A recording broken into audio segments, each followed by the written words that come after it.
Shriram Samarth. नामस्मरणाची support system नामसाधकांसाठी अतिशय उपयुक्त. नामस्मरणामध्ये नित्य नवा आनंद, प्रेम, उत्साह येण्यासाठी सद्गुरू श्री ब्रह्मचैतन्य गोंदवलेकर महाराज यांची उत्तरे. भाग क्रमांक 38. प्रश्न: थोडक्यात गीतेचे सार समजवाल का? भगवंताच्या इच्छेने सर्व घडते आहे ही भावना ठेवून आपले कर्तव्य करणे हे सर्व गीतेचे सार आहे. महाराज, ज्ञानेश्वरी किंवा गीता आम्हाला समजत नाही, ती समजवाल का? उत्तर: ज्ञानेश्वरीचा व गीतेचा 9वा अध्याय वाचला म्हणजे पुरे. त्यात सर्व सार आहे. आता आमुते गोड करून घ्यावे, ऐसे तांदुळी कासया विनवावे, साई खडियाने काही प्रार्थावे, सूत्रधाराते. या ओवीतच ज्ञानेश्वरीचे इतकेच नव्हे तर सर्व गीतेचे सार आले आहे. आपण बाहुली असून आपल्याला नाचवणारा परमात्मा आहे हे ध्यानात ठेवावे. यामध्ये सर्व परमार्थ व वेदांत आला. भगवंताचे सत्याने आपले जीवन चालले आहे ही समजूत एकदा खरेपणाने पटली की साधू बनला. नामाने या सत्तेचा बोध होतो. म्हणून आपण नाम घेतले की आपण केवळ निमित्त मात्र आहोत याचा अनुभव येतो. प्रश्न: उपाधिरहित होणे म्हणजे काय? परिस्थितीमुळे मी सुखी आहे ही कल्पना सोडणे म्हणजे उपाधिरहित होणे होय. प्रश्न: महाराज, परमार्थाला लागल्यावर किती दिवसात मुक्ती मिळेल? उत्तर: श्री समर्थांनी या प्रश्नाचे छान उत्तर दिले आहे. ज्या क्षणी स्वतःला विसराल त्या क्षणी मुक्ती होईल. तो क्षण येण्यासाठी भगवंताच्या भेटीची तळमळ लागावयास पाहिजे. प्रश्न: सत्समागम करण्याचा उद्देश काय? 4 तऱ्हेचे लोक आपापल्या उद्देशाने सत्समागम करतात.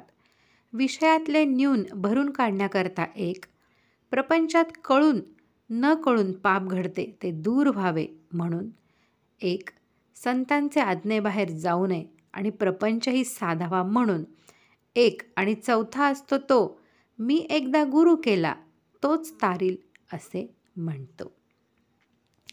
प्रश्न: मनाचे स्वास्थ्य का बिघडते? उत्तर: मनाचे स्वास्थ्य बिघडायची कारणे काय असतील तर पहिले आपल्या इच्छेविरुद्ध गोष्ट होणे, दुसरे आपल्या पाठीमागच्या बऱ्या वाईट कर्मांची आठवण होणे आणि तिसरे उद्याची काळजी करणे. जो तो आपल्या इच्छेप्रमाणे व्हावे असे म्हणणार. सर्वजण तुमच्याच इच्छेप्रमाणे कसे चालतील? तुमच्या इच्छेविरुद्ध गोष्टी होणारच. तेव्हा स्वास्थ्य बिघडून न द्यायला आपली इच्छाच नाहीशी करावी. प्रयत्न करून जे होते ते रामाच्या इच्छेने झाले म्हणावे. आपले स्वास्थ्य बिघडायचे कारण म्हणजे आपल्याला हवे ते न येणे आणि आपल्याला नको ते येणे. या दोन्हीपैकी आपल्या हातामध्ये एकही नाही. मग आपण दुःख का करावे? माझे जीवन देखील जिथे माझ्या हातात नाही तिथे मी हे किंवा ते मागू तरी कशाला? पण खरे बघता आमच्या मनासारख्या गोष्टी होत नाहीत म्हणून आम्ही दुःखी आहोत असे म्हणण्यापेक्षा ती गोष्ट आमच्या मनात आहे हेच दुःख मूळ आहे. खरोखर सुख दुःख हे वस्तूत नसून आपल्या मनस्थितीवरच अवलंबून आहे. वस्तू चोरीला गेली त्यावेळी झोपेत आनंदात होता, पण जागे झाल्यावर वस्तू गेल्याचे समजल्यावर दुःखी झाला. म्हणजे दुःखी होते ते मन. तेव्हा औषध द्यायचे ते मनाला द्या. परमेश्वर सर्वव्यापी आहे.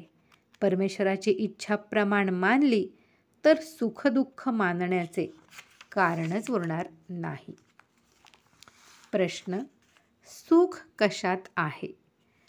सुख विषयात नाही, निर्विषय होण्यात आहे. विषय मागून राम ते देईल पण तुम्ही दुःखीच व्हाल. अहम कर्तृत्वम हे सर्व दुःख मूळ आहे. मी केल्याशिवाय अमुक एक गोष्ट होणार नाही असे म्हणतो तेच चुकीचे आहे. विषयातले सुख परावलंबी विषयावर अवलंबून असते. विषय हे नश्वर. आपल्याला कधीतरी आपल्यापासून कधीतरी जाणार. निदान आपल्याला तरी त्यांच्यापासून एक दिवस जावे लागणार. दुसरी गोष्ट म्हणजे विषयाचे सुख इंद्रियाधीन असते. इंद्रिये विकल झाली म्हणजे सुख कसे मिळणार? उद्या आपण मरणार हे समजले तर कोणते विषय आपल्याला सुख देतील? सारांश: विषयात सुख नाही. जे सुख होतेसे वाटते ते आपल्यातच असते आणि ते विषयापासून मिळते अशी आपली फसवणूक मात्र होते. तर मग सुख कशात आहे?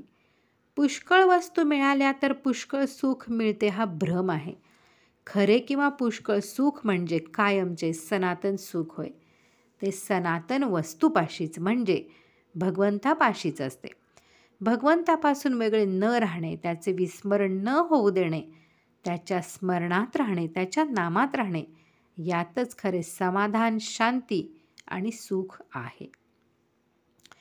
प्रश्न: प्रापंचिक सुख कसे लाभेल? उत्तर: सुखाचा उगम आपल्यातच आहे, ते जगाकडून मिळत नसते. मनुष्य जगाकडून सुख मिळवण्याचा प्रयत्न करतो म्हणून त्याला ते मिळत नाही.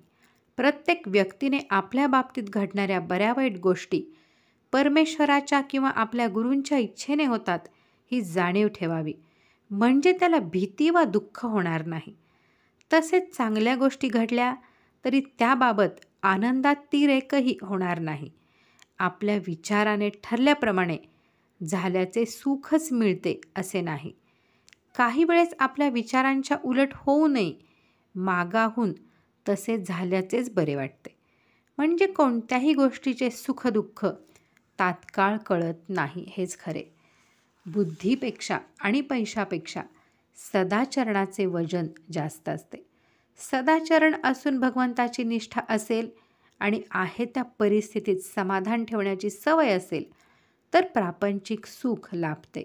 सारांश: सुखी होण्याचा मार्ग म्हणजे वाईट गोष्टी करण्याचे विचाराने टाळावे आणि चांगल्या गोष्टी करण्याचा शक्यतेनुसार प्रयत्न करावा. कारण चांगल्या गोष्टी सर्वांनाच करता येतील असे नाही आणि हे सर्व करताना सर्व काळ भगवंताचे चिंतन करावे. असे केल्यानेच सुख मिळेल. प्रश्न: आनंद कशा रीतीने मिळेल? मनाला सुख मिळाले की आनंद मिळतो. दुःख करणे अथवा न करणे हा मनाचा धर्म असल्यामुळे ज्या माणसाने मनाला योग्य वळण दिले आहे तो प्रत्यक्ष दुखणे भोगीत असतानाही आनंदात राहू शकेल. ज्याला नामाचे प्रेम आले त्याला शरीराच्या कोणत्याही अवस्थेत आनंदाचा लाभ होतो. दिवाळीचा दिवस हा इतर दिवसांसारखाच असतो. आदल्या दिवसाची परिस्थिती, संकटे आणि अडचणी त्या दिवशीही कायम असतात. पण तरीही आपण दिवाळीच्या दिवसाला आनंदाचा दिवस करतो. याचाच अर्थ आनंद आपल्या मनावर अवलंबून आहे. हे जर खरे तर आपण नेहमीच दिवाळी का न मानावी? आपण नेहमीच आनंदात असावे आणि त्याकरता आनंदमय अशा भगवंताचा आधार घ्यावा. आपल्या आतमध्ये आनंदमय भगवंत तर आहेच, पण त्याचबरोबर मी सुद्धा आहे. हा मी कोण हे जाणण्याकरता इंद्रियांची गडबड शांत करून आतमध्ये आपण आनंदाचा शोध करावा. म्हणजे आपल्याला या मीचे स्वरूपही आनंदमय असल्याचा प्रत्यय येईल. कारणावर अवलंबून असणारा आनंद हा अर्थात अशाश्वत असतो, म्हणून तो खरा आनंद नाही. कारणांशिवाय आनंद मिळवण्यासाठी अगदी स्वस्थ बसायला शिकावे. हे काहीही न करणे ही फार उच्च अवस्था आहे. काहीतरी करण्यापेक्षा ती फारच कठीण आहे. भगवंताशी अनन्य होणे, आपले कर्तेपण पूर्ण मारणे ही ती अवस्था होय. प्रश्न: सत्कर्मे करूनही आम्हाला समाधान का मिळत नाही? उत्तर: एखाद्या रोग्याला जर जंत झाले आणि त्याला जर खूप खायला घातले तर ते शरीराला पोषक न होता जंतच वाढतात. त्याचप्रमाणे आपण सत्कर्मे करताना पोटात विषयांचे प्रेम ठेवून ती करतो व त्यामुळे विषयच पोसला जातो. त्यापासून समाधान मिळत नाही. यासाठी कर्तव्य बुद्धीने कर्म करावे. प्रश्न: आमचे समाधान कायम कसे टिकेल? उत्तर: प्रत्येकाला त्याची गरज भागेल एवढे भगवंत देतच असतो. भगवंत दाता आहे, तो माझ्या मागे आहे, तो माझ्या सुखाचा आधार आहे, तो माझे कल्याण करणार आहे ही जाणीव झाली की जे मिळेल ते भगवंताच्या इच्छेनेच मिळाले ही भावना होऊन आहे त्या परिस्थितीमध्ये समाधान टिकेल. ज्याचे समाधान भगवंतावर अवलंबून आहे त्याचे ते समाधान कोणत्याही परिस्थितीत टिकेल. नामस्मरण ही कृती केली तर शाश्वत आनंद व समाधान आपल्याला मिळाल्या वाचून राहणार नाही. जे घडते ते भगवंताच्या इच्छेने घडते अशा खऱ्या भावनेने जो एक वर्षभर राहील त्याला समाधान हे काय ते खात्रीने कळेल. म्हातारे असतील त्यांनी भगवत भजनात आपला वेळ घालवावा आणि तरुण असतील त्यांनी भगवत स्मरणात कर्तव्याला चुकू नये. हाच समाधानाचा मार्ग आहे. थोडक्यात मुखात नाम हातात काम त्यास आराम हाच समाधानाचा मार्ग आहे. प्रश्न, शांती मिळवण्यासाठी काय करावे? उत्तर, 100 माणसे असून त्या सर्वांचे जर एकमत असेल तर किंवा त्या सर्वांचे लक्ष जर एकीकडेच असेल तर ती एकच आहेत. जेथे एकपणा आहे तेथे शांती असते. सर्वत्र सामसूम असणे ही शांती नव्हे. आता आपण शांती मिळवण्यासाठी प्रत्येकाने काय करावयास पाहिजे ते बघू. शांती ढळायला बाहेरची परिस्थिती कारण नसून अंतस्थिती हीच कारण आहे. जिथे स्वार्थ आहे तिथे अशांती. भगवंताहून मी निराळा अशी जिथे भावना तिथे खरी शांती नाही. आपल्या बाबतीत घडणारे मागले आणि पुढले हे दोन्ही ईश्वराधीन आहेत अशी दृढ समजूत झाली तर शांती बिघडणार नाही. सदाचरण नसेल तर शांती कधीही येणार नाही. भगवंतावर विश्वास ठेवून स्वस्थ बसावे. त्याच्यावर भार घालून प्रपंच करावा. करते पण आपल्याकडे घेऊ नये. अशाने शांती येईल. विद्या, वैभव, कला, संपत्ती, संतती याने शांती येतेच असे नाही. निरपेक्षता हे शांतीचे मूळ आहे.